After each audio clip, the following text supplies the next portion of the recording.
లేదు అంటే మనకు దరిద్రం ఉందంటే అర్థం చేసుకోవచ్చు. ఉండి దరిద్రం ఎందుకండి? ఏం కారణం చేత? ఇంకోటి మనకు తర్వాతనండి, అంత గుర్తించడం అవసరం లేదు రాహుల్, చెప్తాం, నో ప్రాబ్లం. ఇంత అద్భుతమైన పవర్ సిస్టమ్ ఎందుకు ఫెయిల్ అవుతా ఉంది రాష్ట్రంలో? 7 ఏళ్ళు నడిచినటువంటి సిస్టమ్, 7 ఇయర్స్ అద్భుతంగా అందరికీ అందుబాటులో ఉన్న కరెంటు స్విచ్ ఆఫ్ చేసినట్టుగా ఎందుకు మాయమైంది? దీనికి ఎవడు సమాధానం చెప్పాలా? ఎవడు బాధ్యత తీసుకోవాలా? ఈ క్రాస్ టాక్ కాదండి రాహుల్ గారు. You question your own heart, what is wrong with the system? 7 ఏళ్ళు 7.5 ఏళ్ళు బ్రహ్మాండంగా నడిచినటువంటి సిస్టమ్ 3 నెలల లోపల నడుస్తలేదు అంటే ఎవల అసమర్థత అండి? ఎవల ఫెయిల్యూర్ ఇది?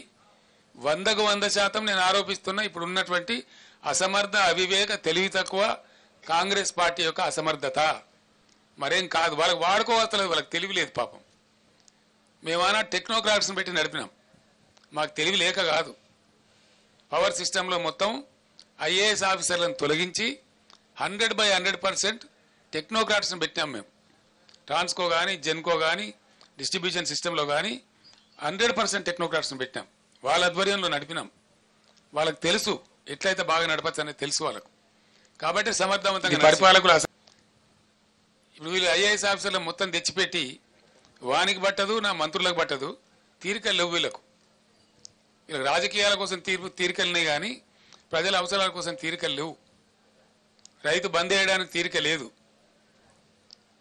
మేము రైతు బంద్ వేస్తే వారం 10 రోజుల్లో వేసేవాళ్ళం, within 10 days in all the స్టెచెస్.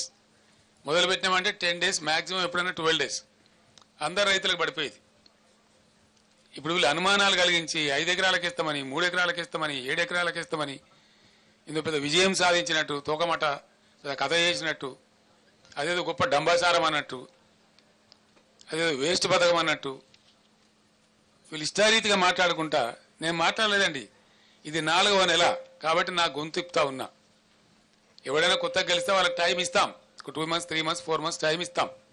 వాళ్ళు కూడా సర్దుకోవాలా, అర్థం చేసుకోవాలా, అవగాహన చేసుకోవాలి. ఇలా మంచినీటి పథకం ఏందండి Bhagiratha? What is wrong with it? అద్భుతంగా నడిపినమే 5 ఏళ్ళు 6 ఏళ్ళు బ్రహ్మాండంగా ప్రతి ఇంటికి నల్లతో నీళ్ళు వచ్చినాయే, రాలేదా? మళ్ళీ ఇవాళ ఎందుకు ఆనాడు ఒక బిందె కనిపించిందా? హైదరాబాద్ నగరంలో కానీ, బయట ఊళ్ళల్లో కానీ, గ్రామాలలో కానీ ఒక్కరైనా ఒక ట్యాంకర్ కనబడ్డదా? ట్యాంకర్ల బిజినెస్ కనబడ్డదా? ఇవాళ ట్యాంకర్లు కొనుక్కునే దుస్థితి ప్రజలకు ఎందుకు వచ్చింది? బిందెలు బట్టి మోసుకునే పరిస్థితి తెచ్చినటువంటి కారకులు ఎవరు? ఇవాళ ఆ అసమర్థులు ఎవరు? ఇవాళ గవర్నమెంటు, ముఖ్యమంత్రి, మంత్రులు కాదా? వీళ్ళు సమీక్ష జరిపినరా? కనీసం పట్టింపున్నదా వీళ్ళకు? వ్యవసాయం ఏం జరుగుతూ ఉందని సమీక్ష ఉందా? ఇవాళ పంటలు ఎండినాయి. నాకుండే సమాచారం మేరకు 15 లక్షల పైచిలకు ఎకరాల పంటలు ఎండుతా ఉన్నాయి. పంటలు ఎండని జిల్లానే లేదు, పంటలు ఎండనటువంటి జిల్లానే లేదు. ఒక్క నల్లగొండ జిల్లాలోనే సాగరాయకట్టు మిగతాయి కలుపుకుంటే 3.5 లక్షల నుంచి 4 లక్షల మధ్య పంట ఎండిపోతా ఉంది. అన్ని నియోజకవర్గాలు ఎండుతా ఉంది. ఆలేరు నియోజకవర్గంలో ఎండుతా ఉంది, భువనగిరిలో ఎండుతా ఉంది, తుంగతుర్తిలో ఒక 25,000 ఎకరాలు. ఇప్పుడు ఆపరేషన్ లేకుండానే మోకాళ్లకు ప్లాస్మా ట్రీట్మెంట్. మీ ఆర్థోపెడిక్ సమస్యలన్నిటికీ రోబోటిక్ టెక్నాలజీ ద్వారా తక్కువ ఖర్చుతో శాశ్వత పరిష్కారం. ఫ్రీ కన్సల్టేషన్, ప్రతి ట్రీట్మెంట్ పై 20% డిస్కౌంట్. ఈ ఆఫర్ కొద్ది రోజులు మాత్రమే, త్వరపడండి.